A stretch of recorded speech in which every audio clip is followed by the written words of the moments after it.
Let me go to Louie Gohmert. Hello, Louie. How are you, sir? Well, perplexed. Thank you very much. I'm sitting here, just struggling. Lord, give us wisdom. And then at the same time, hearing you guys, I'm going into doe a deer or female deer. All right. So, Louie, it would be very easy for the president to get on television today and say, a message to South America. You must have misunderstood. We are not accepting your children here. Stop sending your children. You're putting them in danger. We are not accepting your children here. And he's not doing it. Well, in fact, his statements are what are drawing people to the border. Correct. And I did get a real nice letter here. It's sitting in front of me from the Anti-Defamation League that takes me to task. It said, your statements from the House floor that the current administration is, quote, luring young children across the border, unquote, and that current policies are complicit in, quote, helping lure people into sex trafficking, unquote, do not help engage in a productive discussion about the salient issues surrounding the immigration challenges our country is experiencing. What does the Anti-Defamation League have to do? This administration is luring young children across our border to their detriment. This administration's policies are complicit in helping lure people into sex trafficking. This administration is not intentionally doing that, but their policies are doing that. That's what's drawing them here. And then when the Attorney General says, not only are we going to provide housing and food and every health care, but we're also going to provide you free legal counsel. I mean, the messages are going back to Central and South America, and the president, if he wants to stop this humanitarian crisis, he could do it very, very easily, exactly like you're saying. He goes on TV and says, look, you got to stop because it's going to be a lot cheaper for us, and this is what we're going to start doing. We're not going to put anybody at any more risk than they were when they came, but we're going to put Border Patrol with your kids and bring them back to you in Central America, South America. A plane lands with the kids. We're going to put somebody on, refuel the plane, and bring it right back where it came. We're not accepting your children now. You can't keep doing this. Yeah, he needs to do that, should do it. So, Louie, we have a reporter going down, and she's the one who found all the tunnels across the borders.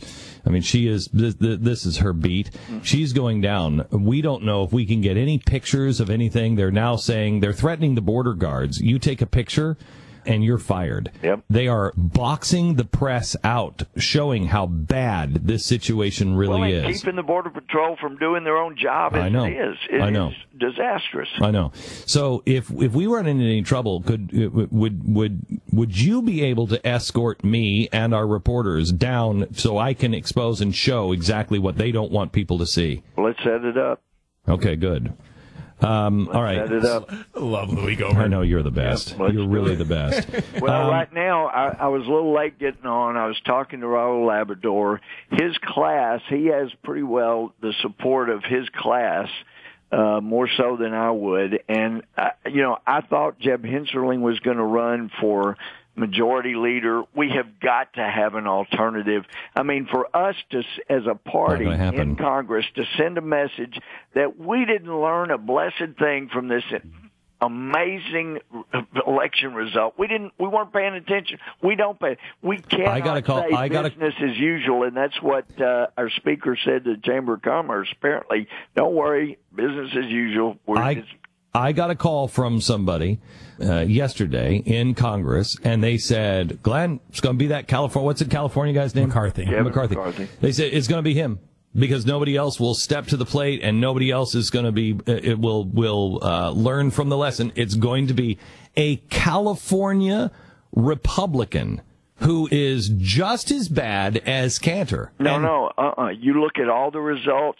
He's not just as bad as Cantor. He is much less conservative than Cantor. Jeez. Yeah, look at all the ratings, all the groups. Kevin is one of the nicest guys in Congress. I really like the heck out of him. But all the conservative rating groups have him much lower than Cantor was. And listen to this. This is amazing. The night after Eric Cantor's defeat, House Republican Whip Kevin McCarthy, the apparent frontrunner to succeed Cantor, was telling a group of lobbyists pulled together by the Chamber of Commerce in a private room of a D.C. steakhouse, "Don't worry, nothing much will change. It will be business as usual in the House of Representatives." Oh, good. Here Perfect. you go. Yeah, that's what he was saying.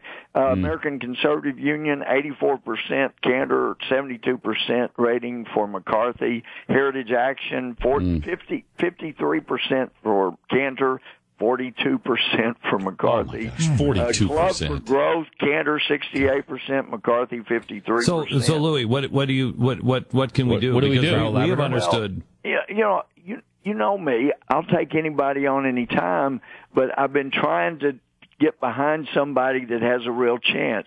And Raul's got the support of his class. He is really wrestling with whether to get in or not. We cannot send a message that we're not going to give an alternative.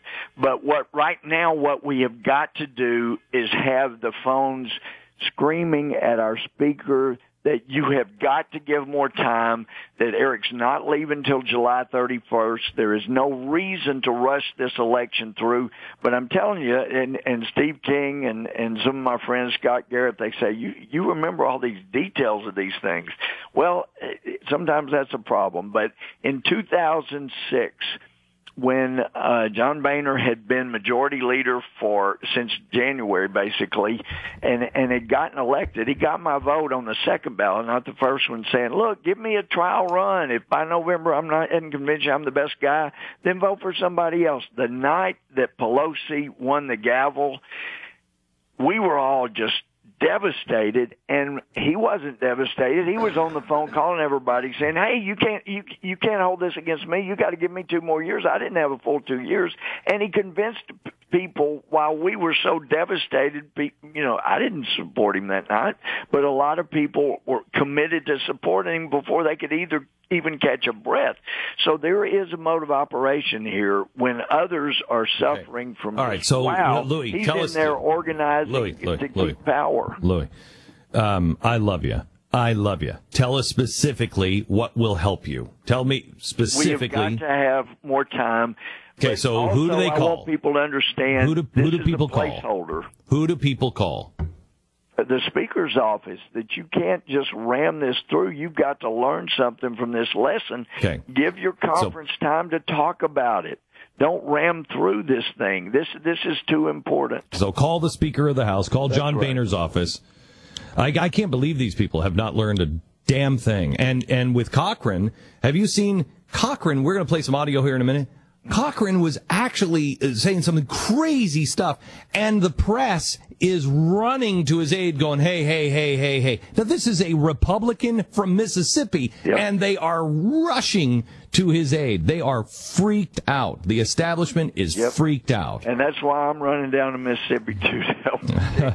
Good. Louie, if I can, I'll try to get a hold of you later today, and we'll see if we can line something up on the border, and you can take us around and show us what people are not seeing. Thank you so much. Looks like it's 202-225-0600 for Boehner's office. What is that number?